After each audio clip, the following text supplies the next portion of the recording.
蝶哦，当然啊，连小鸟啊也起来喽。哇，这时候啊，所有的人都起来喽。于是啊，他们就到了菜市场。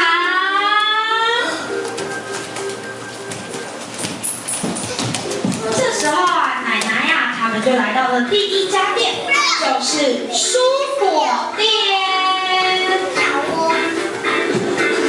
好，请问一下，蔬果店的老板在哪里嘞？蔬果店老板啊，蔬果店老板，请问你开张了没呀？哎呀，他怎么还没开张啊？还在睡觉？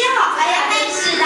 哎，赶快开张，赶快开张啊！蔬果店老板有生意上门喽。